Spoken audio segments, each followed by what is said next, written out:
E agora, Ponto de Vista, a palavra oficial de nossa emissora, com Zé Antônio Aragão.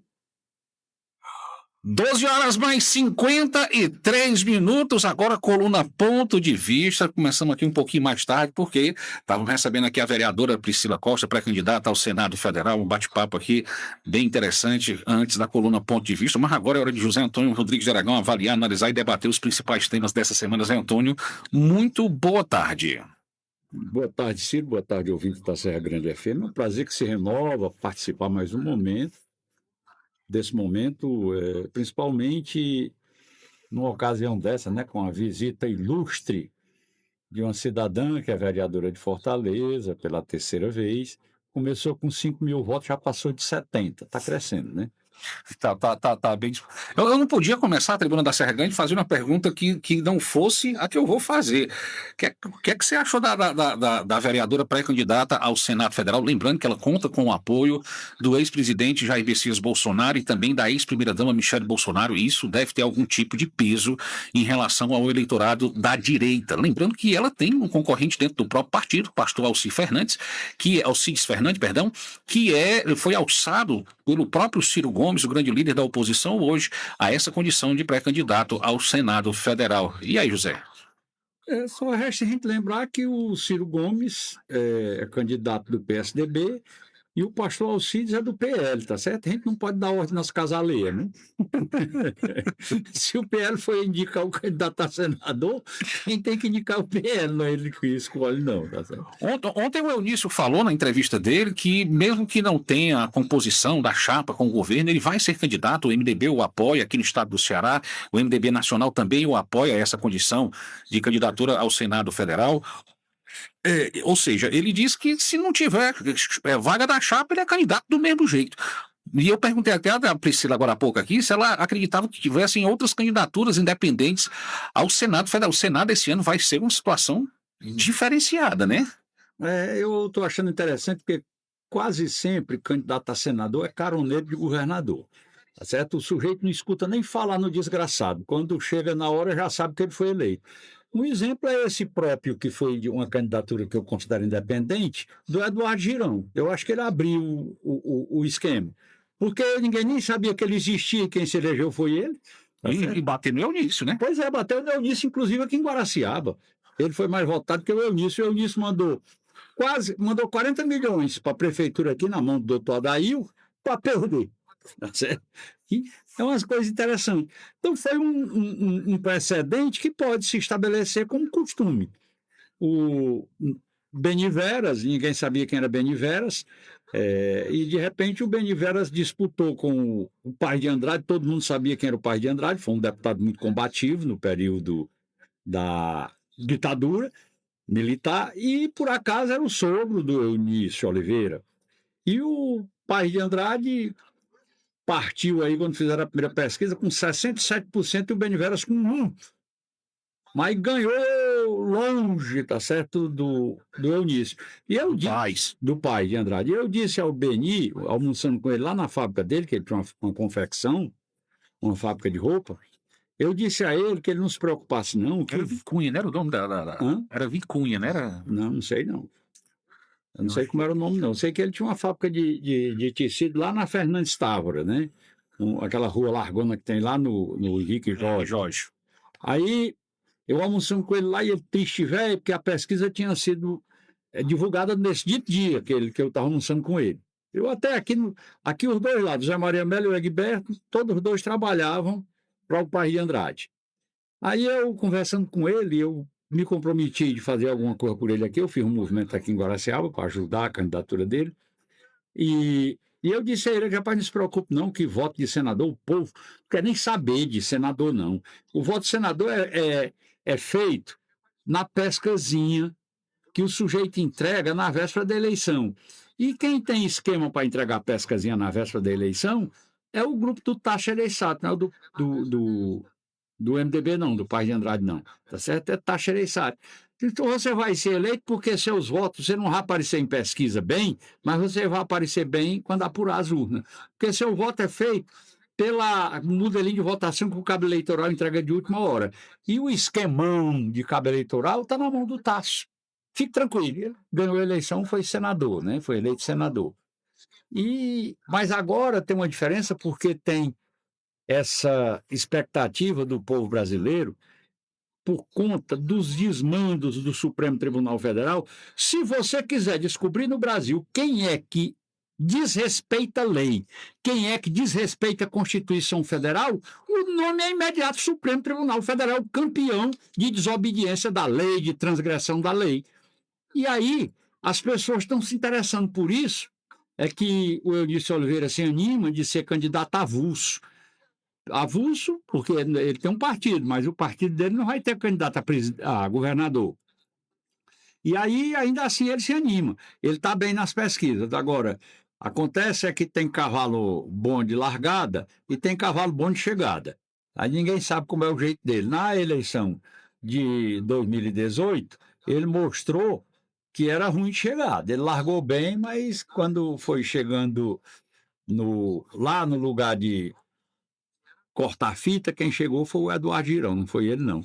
Mas foi bem pertinho, né? Foi uma diferençazinha de 12 mil e poucos votos. Foi, e você se lembra que ele tinha tido um revés também em 2014, né?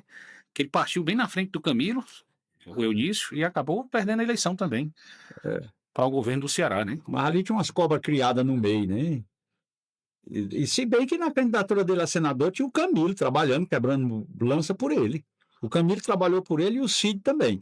O pessoal ligado ao Ciro Gomes deixou para lá, não se interessou. Não trabalhou contra, mas também não se interessou. E eu acho que ele meteu os pés pela mão, o próprio Eunício, porque o povo dele, para prejudicar o Cid Gomes, com raiva do Ciro Gomes, pedia o voto para o Eduardo Girão, tá certo? Isso aí eu acho que foi o suficiente para fazer esses 12 mil votos. São 13 horas em ponto. Deixa eu abraçar aqui quem está participando conosco aqui. A minha amiga Graça Faria Lima está dizendo aqui, pedindo para a vereadora falar do projeto para o Senado ou para deputado, mas não ficar falando isso. A Francisca Nascimento está dizendo que o Lula falou para você que ia defender o Comando Vermelho ou você está querendo ganhar mídia? Eu voto no Lula. A Joelma Freitas, lá de São Paulo, está dizendo que eita mulher arretada. Gostou da entrevista aí da vereadora. Acompanhando aqui a Tribuna da Serra Grande, meu amigo José Nildo também. Boa tarde, Cílio Zé Antônio. Prazer ter vocês nesse horário todas as sextas-feiras. Bom programa e bom trabalho. Mandar um abraço aqui para o Fernando Fales, o Marcos Souza, Francisco Lopes, Ivone, Manuel Camelo Lima, Neim. O Jonas Freitas também está conosco, a Maiquera Araújo, Perninha, CDs, Tati Filho, Gustavo, Júnior Melo, Rosiane Costa, o Grill Restaurante, o perfil aqui também, a Lúcia Bezerra, Josiane, o Chiquinho, o Salles, o meu amigo Johnny Martins, grande cantor também, Ivan Bezerra Feitosa acompanhando a gente também, Beatriz Lopes, Fernando Souza, André Filho, Vitória Ribeiro, Rafael, Diego Fernandes, Everaldo Castro, Raimundo Lima, Cleidinha Rodrigues, meu patrão Alex Veículo, Everaldo Castro, Weverton, meu filho Gianluca Lagano também acompanhando a gente, Tamires Passos, Alan Santos também ligadinho conosco aqui na Tribuna da Serra Grande FM. Antônio, o número mostrado pela pesquisa divulgada no dia 1º diz que os evangélicos são o grande desafio do PT nas eleições deste ano. Por quê? Porque os católicos tendem a apoiar a continuidade, ou seja, a manutenção do poder nas mãos do PT. Mas o público evangélico tende exatamente ao contrário, ou seja, eles querem exatamente uma mudança determinada por conta de não concordar com alguns valores que são pregados pela esquerda. A questão da religiosidade pode ser um fator decisivo na eleição deste ano, José? Pode, sim, claro que pode. Existe uma diferença muito grande entre a disposição dos católicos de votar em alguém e a disposição dos evangélicos.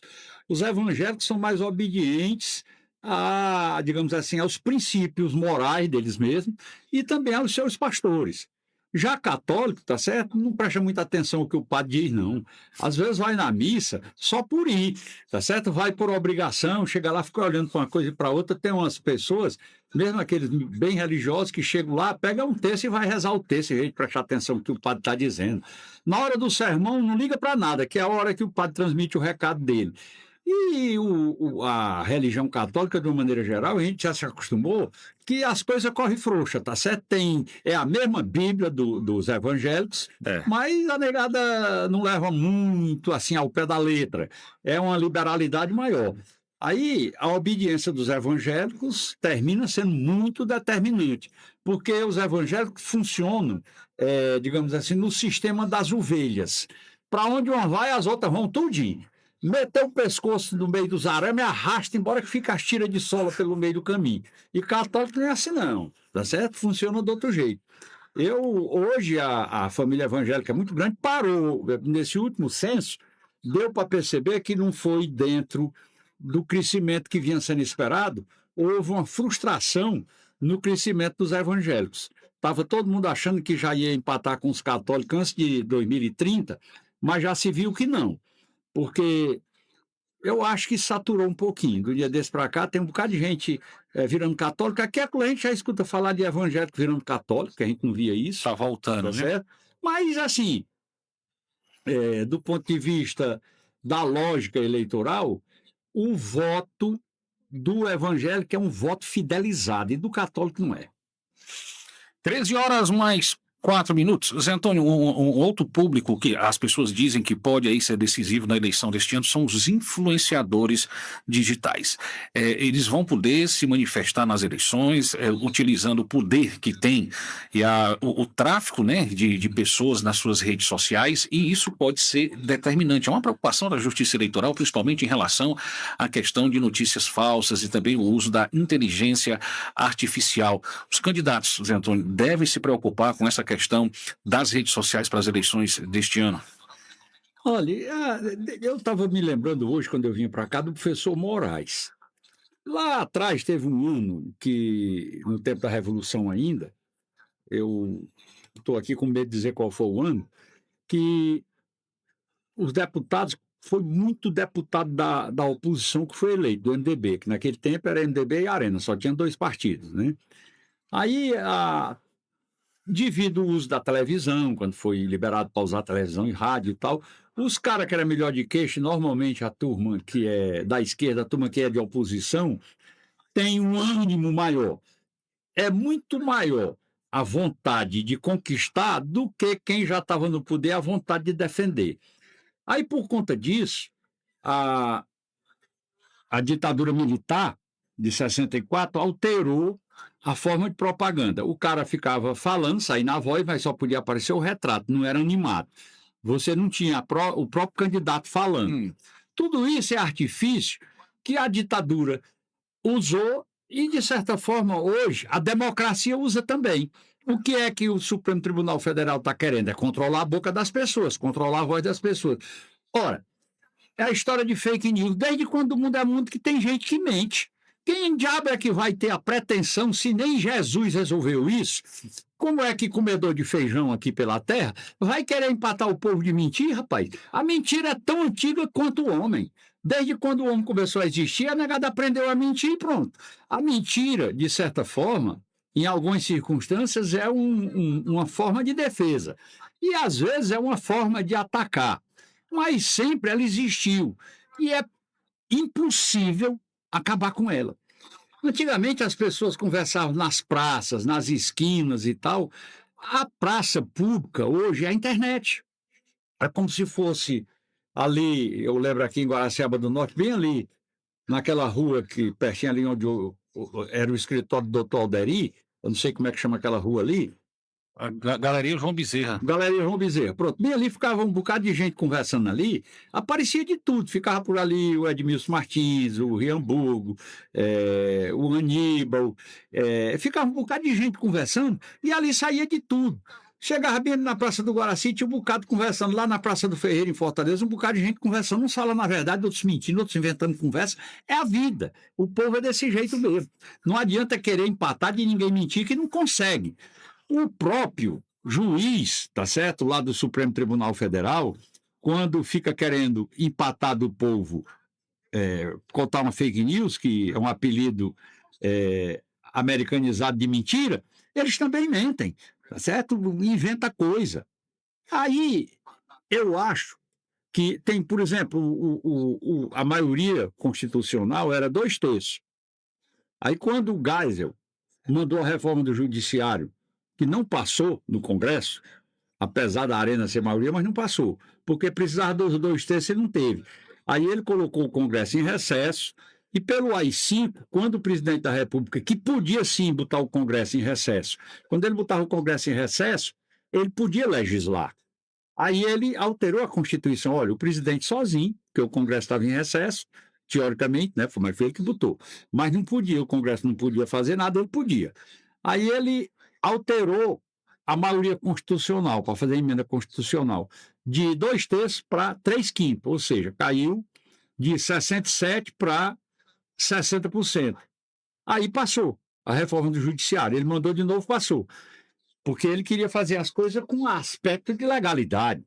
Quem aprovou terminou sendo o parlamento, mas com a maioria diferente. Aí o Nelson Carneiro, que era um senador do Rio de Janeiro, que vivia pelejando para implantar divórcio no Brasil, que não tinha divórcio, aí ele viu que dava, porque a última vez que ele tinha colocado a emenda para passar o divórcio, tinha passado de 60% um pouquinho, mas não deu os 67%, que seria 2/3. Aí ele colocou e passou a emenda de divórcio, tá certo? Mas aí, quando a Constituição Cidadã do Luiz Guimarães, feita depois da ditadura, a Constituição de 88, foi feita, deixaram essa ideia da ditadura permaneceu, foi recepcionada pela Constituição. Você não sabe que a maioria hoje é 3/5? Sim. Pronto. Uma coisa inventada pela ditadura que foi mantida. Quer ver uma coisa que foi inventada por ditadura que foi mantida? Lei trabalhista. Foi a ditadura do Getúlio Vargas que criou e foi mantido pela Constituição.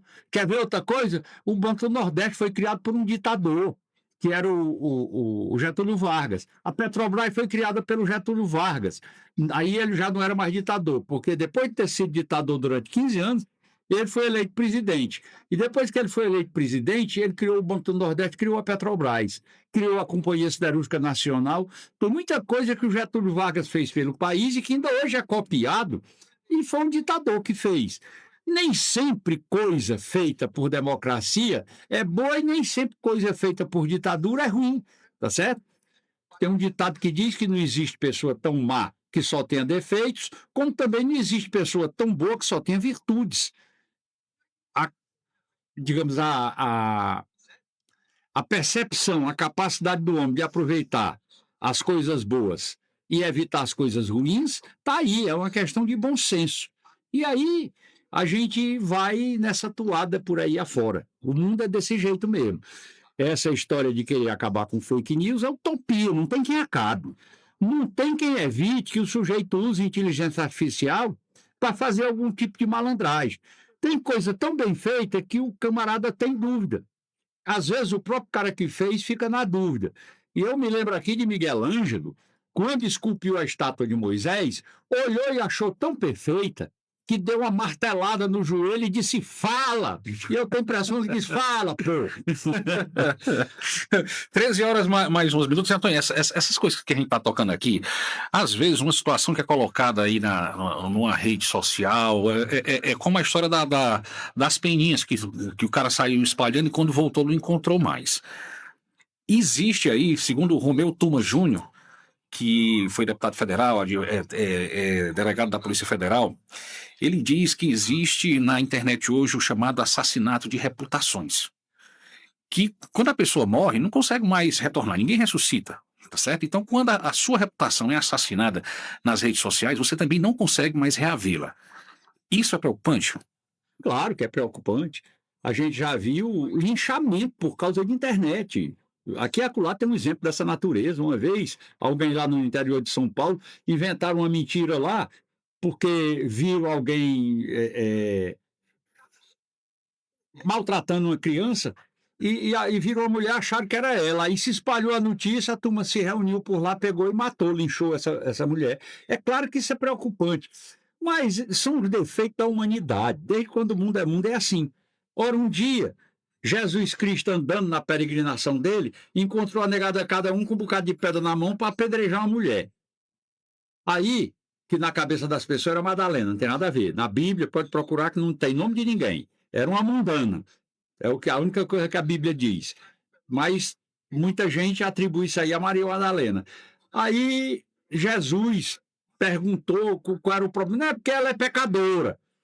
Aí Jesus disse, é por isso? porque ela peca, porque ela erra, que tem que ser apedrejada. Pois vamos fazer o seguinte: quem não tiver nenhuma culpa no coração, atira a primeira pedra. Baixaram a cabeça, soltaram as pedras no chão e foram embora. Todo mundo peca, todo mundo erra. E desde quando o mundo é mundo que tem essas coisas. Às vezes o assassinato de reputação termina produzindo um assassinato real, como no caso, às vezes, de alguém que é confundido por causa das redes sociais com alguém que fez alguma atrocidade e o povo termina linchando. E esses males, a gente tem que conviver com eles. Desde quando o mundo é mundo, existem essas coisas. Não tem quem consiga evitar. Mas é bom lutar para evitar, porque isso produz muita injustiça. E injustiça não vale a pena de forma nenhuma. 13 horas mais 13 minutos, o famoso 13h13, Antônio. Comentário do ex-governador de Minas Gerais, pré-candidato à presidência, Romeu Zema. Hoje é dia do trabalho. E aqui no Brasil, parece que a esquerda criou essa noção de que trabalhar prejudica a criança. Nos Estados Unidos, criança sai entregando jornal, recebe sei lá quantos centavos por cada jornal, entregue no tempo que tem. Aqui é proibido. Está escravizando a criança se fizer. É lamentável, mas tenho certeza que vamos mudar isso. Ou seja, ele é contra a legislação. Antigamente, ele lembra aqui na entrevista que ele deu por ocasião do Dia do Trabalho, que os jovens a partir dos 14 anos não podem mais trabalhar. Antigamente podia se assinar a carteira com 14 anos, eu nem sabia disso. Mas ele fala aqui exatamente dessa situação, dizendo que infelizmente no Brasil se criou essa ideia de que criança não pode trabalhar. Ele diz que tem um estudo prioritário, que toda criança pode estar ajudando com questões simples que estão ao alcance dela, mas mesmo assim não é permitido. Tem razão a reclamação dele, Antônio. Ele promete, caso chegue à presidência da República, alterar essa questão aí do trabalho. Vamos lá. Roubar sempre foi errado. Trabalhar sempre foi correto. Para falar em roubar, lembrando aqui, o Rafael, que trabalha lá no Santos Expedito, se queixando que na festa, agora lá na festa lá em Croatá, que segundo falam aí, diz que a prefeitura pagou 2 milhões para as bandas, ali se fosse inteira, era só uma banda ou foi essa dinheirama toda? Pois bem, roubaram um carro, muita gente roubaram o som, roubaram... Furtaram, né? Furtaram. Furtaram. Furtaram. Qual é a diferença de furtar? É porque furtar você entra e pega alguma coisa e o veículo fica. Roubar é quando você leva o veículo. Ah, é? Furtar o veículo, se o dono não vê, é furto também. Isso é considerado roubo quando tem, vamos dizer, violência. Aí, tem muita criança que devia ter sido criado sem trabalhar, desocupado. Às vezes sente necessidade de consumir e não tem como, aí vê um carro ali, tem uma facilidade de arrombar. Isso aí já depois que ele já está grandinho, né? Quando é criança mais, tá certo? Já está lá com seus 18, 19 anos. Às vezes tem um mau costume de não fazer nada e às vezes quer as coisas e vai roubar. É uma coisa preocupante. O Zema, na colocação que ele fez, ele foi muito corajoso. Porque aqui no Brasil tem muita coisa que você é contra e tem medo de defender, porque vai execrado. Eu vou dar meu exemplo, eu não vou dizer nada a respeito disso, mas vou dar meu exemplo. Eu comecei a trabalhar com 9 anos. Eu morava lá em Poeira com meus avós e eu tirava rama para forrar. Na hora de tirar couro de boi, de primeiro, forrava com rama, quando estava tirando couro de boi. Eu com 9 anos tirava, era bem pertinho. Tinha uma matinha na frente da casa do meu avô e o local onde matava gado era pertinho. O camarada que eu fazia isso para ele, fazia esse trabalho para ele, o seu Raimundo Tomás, era 100 metros de distância da casa do meu avô. Aí eu ia, cortava a rama, levava lá para o matador, ajudava a segurar, eu ficava segurando na pata dianteira do boi, que fica de barriga para cima, enquanto tirava o couro. Depois eu ia ajudar a dona Antônia, mulher do seu Raimundo Tomás. Ele era um cidadão branco e a dona Antônia era uma mulher preta. E eu ia lá ajudar a dona Antônia, que era mulher do seu Raimundo Tomás, e ela não me pagava com dinheiro, mas pagava com miúdo, né? Com coisa lá do boi. Buchada. Da buchada, pronto. Buchada do boi. E eu levava para minha casa e a gente comia por lá, tá certo? Era mas a rama que eu tirava, o senhor vai muito mais fazer, era me pagar com dinheiro mesmo. Dia de sábado, que era a feira em Poeiras, eu ia lá para o açougue dele para passar troco. Eu só tinha 9 anos e fazia isso. No ano seguinte, eu voltei para Fortaleza, eu montava carrinho de brinquedo de criança pobre, que era feito de uma madeirinha mais ou menos vagabunda, pintado com as tintazinhas de água, não sei o quê. Eu pegava as pecinhas na fábrica, montava e entregava os carrinhos prontos. Eu trabalhei também costurando sapato. Tinha umas fábricas de calçado, que era tipo um mocassim lá em Fortaleza, e tinha uma perto de onde eu morava, eu fazia isso. E trabalhei em feira livre, quando eu já estava rapazinho. Meu primeiro emprego de carteira assinada, eu tinha 16 anos. Antes disso, eu trabalhei 2 anos na Associação dos Servidores do Estado, era office boy, fazia mandado de todo tipo. Aí depois eu estagiei numa construtora e depois fui encarregado de obra de construção de estrada, eu era encarregado de obra da arte. Depois eu fui peão do governo do estado, depois fui peão da Petrobras e depois saí. E trabalhar nunca me fez mal, nunca me causou nenhum tipo de problema. E eu comecei com 9 anos. Se fosse hoje, tinha prendido meu pai, minha mãe, meu avô, meu bisavô, tá certo? Mas eu não fiquei errado porque trabalhei. Eu gosto de trabalhar, sempre gostei de trabalhar e tudo que eu fiz na minha vida, se a vida voltasse e começasse, eu fazia de novo e eu ia fazer melhor coisinha.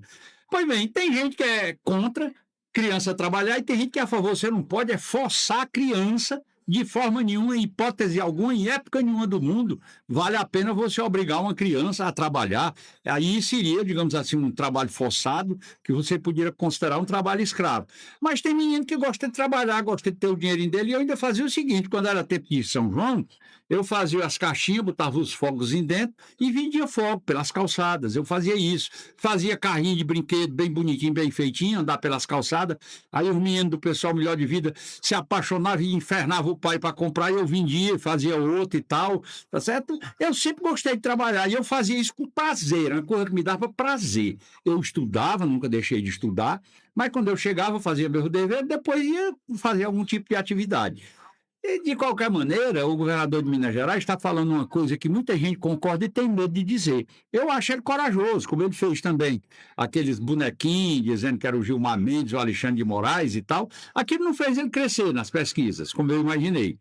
É como eu digo, essas duas candidaturas que tem aí, Bolsonaro e Lula, é mangueira. Não vi seja nada ao redor, nem perto, nem nada. Eu acho que só vão ter eles dois mesmo. Ainda ontem eu vi no WW um camarada, que eu não lembro aqui o nome dele, da Eurásia, não sei o que lá, pesquisador, ele é americano, mas ele tem muito costume aqui pelo Brasil, ele fala português muito bem, ele achando que tem espaço, porque quando você vê a votação do Lula e a votação do Bolsonaro, ele diz que sobra 40% que podia determinar a terceira via, mas não é bem assim, porque o Lula aparece com 45% e o Bolsonaro, o Flávio Bolsonaro com 40 já dá 85, tá certo? 45 com 40 dá 85, não sobra esses 40%. Eu não vejo muita chance disso acontecer. Mas, de qualquer maneira, o que eu devo reconhecer é que o ex-governador de Minas Gerais é muito corajoso, porque é abolir um vespeiro, falar nisso. Tem muita gente que concorda, mas na hora que está todo mundo xingando, quem concorda com ele xinga também, do mesmo jeito, para ficar igual aos outros. 13 horas mais 22 minutos, Antônio. Essa situação aqui no estado do Ceará continua. Michele Bolsonaro, Eduardo Girão voltando a criticar a ala da direita que apoia a pré-candidatura de Ciro Gomes. Isso não tem sido bom para a direita, não tem surtido nenhum efeito positivo, muito pelo contrário, acaba atrapalhando, mostrando desunião, mostrando que não há um consenso sobre uma candidatura, sobre quem deve vencer as eleições no estado do Ceará. Isso atrapalha a candidatura do Ciro Gomes? Eu acho que essa confusão está nas lideranças. O povo não liga para isso, não. O povo quer votar no Ciro Gomes. É o que a gente vê. Há pouco tempo eu estava conversando ali com uma cidadã e ela estava me dizendo que nunca achou um eleitor do Elmano aqui na Guaraciaba do Norte. É claro que tem, mas ela disse que nunca viu nenhum. Tá certo? Eu já vi um. Tá certo? Ela disse que nunca viu nenhum. A cabeça do povo está no rumo do Ciro, é o que a gente vê, por onde anda. Essas confusões lá das lideranças, elas acontecem, vão ter que acontecer. O Eduardo Girão tinha vontade que fosse ele, que o povo estivesse querendo. Tem outro que tem vontade que seja ele, a Michele Bolsonaro tem algum tipo de mágoa, porque o Ciro já andou dizendo cobras e lagartos com o marido e os enteados dela, eu não tiro a razão dela, todo mundo tem razão. Todo mundo tem razão. 13 horas mais 23 minutos, Antônio, e o presidente Lula nos Estados Unidos, muito elogiado pelo presidente Donald Trump. Você vê alguma coisa de positivo? Ontem eu vi muitos elogios, mas não vi nada de positivo que pudesse ser tirado dessa visita do Lula lá aos Estados Unidos. Como é que você avaliou a chegada do presidente lá na Casa Branca? O presidente Lula deu sorte porque ele pegou o Trump num dia que ele estava com a agenda vazia. Aí ele ficou 3 horas com ele porque não tinha o que fazer, tá certo? Aí o presidente Lula foi bem recebido, o Trump foi receber lá perto do carro, naquele tapete vermelho, tá certo? Ele foi agradável, gentil. Que ele não costuma ser, né? Ele não costuma ser, ele é muito imperoso. Mas ele foi agradável, foi gentil, porque ele estava com um dia de agenda vazia. Ele não tinha nada, nem antes nem depois, tá certo? É aquele dia que o camarada deixa.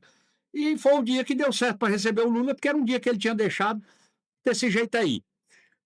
É claro que a conversa foi agradável, porque se não fosse, não tinha tido o almoço. Se ele tivesse se sentido desagradado por algum motivo, o almoço estava previsto, ele cancelava. Ele não liga para isso, não. Ele não se incomoda, ele cancela as coisas em cima da hora, no meio do evento. Ele é muito direto nas coisas, não se incomoda de desagradar ninguém. Não se incomoda de ser grosseiro, mesmo que tenha repórter filmando, de achar quatro. Ele é muito autêntico, o Trump. Mas aí, ele teve uma conversa com o Lula, durou 1 hora e 20 minutos, depois foram almoçar. Era lá umas carnes fritas com um feijão machucado, misturado com pimentão, uma comida bem esquisita, mas devia ser boa, né? Que era para presidente dos Estados Unidos e presidente do Brasil. E no final das contas, não teve aquela entrevista coletiva, você não sentiu falta, não? Senti. Quando tem uma coisa importante, eu nunca vi encontro de chefe de Estado com importância para não ter aquele livrão com um bocado de gente carregando de um e para o outro para assinar, toda a vida não tem? Fica numa mesa, aí um assina, o outro assina, um ministro assina. Não teve nada disso, não assinaram acordo nenhum, tá certo? E nem sequer teve entrevista com a imprensa, sabe por quê? Porque não tinham o que dizer. Aí cada qual tira suas conclusões. 13 horas mais 25 minutos, Antônio, sai a delação aí do Vorcaro. Mas nada de novidade que possa vir a chamar a atenção das... A não ser essa questão dos 500 mil aí, essa gorjetinha que ele dava todo mês aí ao Ciro Nogueira, mas nada que a Polícia Federal... a delação dele. Assim, isso aí foi na investigação da polícia. Exatamente. Ou seja, nada que chame a atenção. Você acredita que a PGR vai assumir, vai aceitar a delação dele? Tem alguma coisa que possa ser de fato? Porque até agora não foi apresentado absolutamente nada que chamasse a atenção. O problema é que teve, inclusive, na véspera, uma discussão do ministro André Mendonça com a defesa do Vorcaro. E tem gente que acha que ele liberou a operação da Polícia Federal no dia seguinte a essa discussão para forçar eles lá a fazer a delação completa, porque ele percebeu que era seletiva. Tem um bocado de gente. O próprio Ciro Nogueira estava lá, na delação que eles apresentaram, não tinha Ciro Nogueira. Mas o ministro sabia, pelas investigações, que tinha Ciro Nogueira, porque a Polícia Federal já tinha pedido autorização para fazer a operação e ele não tinha liberado ainda. Como não veio na proposta de delação, ele quis mostrar para a defesa do Vorcaro e para o Vorcaro que tinha determinadas coisas que ele não dependia de delação para saber. Aí fez a operação para eles verem. Tem especialista que acha que essa operação em cima do Ciro Nogueira foi para mostrar para o Vorcaro que a Polícia Federal sabe mais do que o que ele pensa. Ele está protegendo o ministro do Supremo e está protegendo político. Ele está querendo fazer uma delação seletiva e o André Mendonça não aceita. Ele só aceita se ele contar tudo. Olha, são 13 horas e 27 minutos. Antônio, para encerrar aqui, eu vi um colunista falando sobre a questão do Supremo Tribunal Federal. O poder que o Alexandre de Moraes quis impor com a questão de reativar aquela ação passada do PT sobre delações premiadas e o silêncio do Fachin. Afinal de contas, quem decide o que entra ou não na pauta de votação é o presidente da Corte. O presidente da Corte foi instado pelo próprio Alexandre de Moraes, mas não colocou absolutamente nada sobre relação a esse processo do PT lá do passado, que o Alexandre de Moraes quer reavivar para poder, talvez, tentar se proteger em relação à delação do Vorcaro. Como é que você avalia a conduta do Fachin em relação a isso aí, Zé Antônio? Ele está fazendo o que pode. É a única coisa que ele pode, é não botar em pauta. O resto ele não manda em nada, tá certo? Ele é uma rainha da Inglaterra lá dentro do tribunal. Mas, aproveitando aqui, enquanto eu estou me lembrando, lamentar o falecimento do compadre Raimundo Duruteu. Ele faleceu anteontem. Isso. Eu tive lá no velório dele, muita gente. É uma pessoa de bem, um homem direito.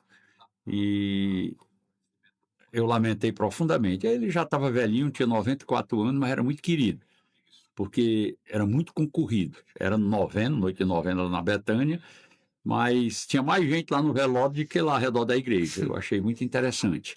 Um homem simples, humilde, mas muito respeitado e muito querido pela comunidade. Aproveito aqui para apresentar a família e também a comunidade de Betânia, meus sentimentos por conta da partida do compadre Raimundo Duruteu. Já tinha seus 94 anos.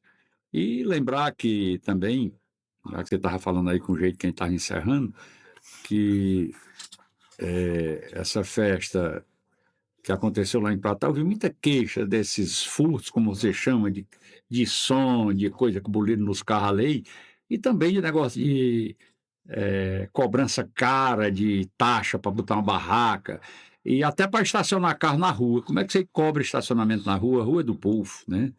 É umas coisas estranhas, mas é isso aí. Mas eu continuei aí suas perguntas que eu...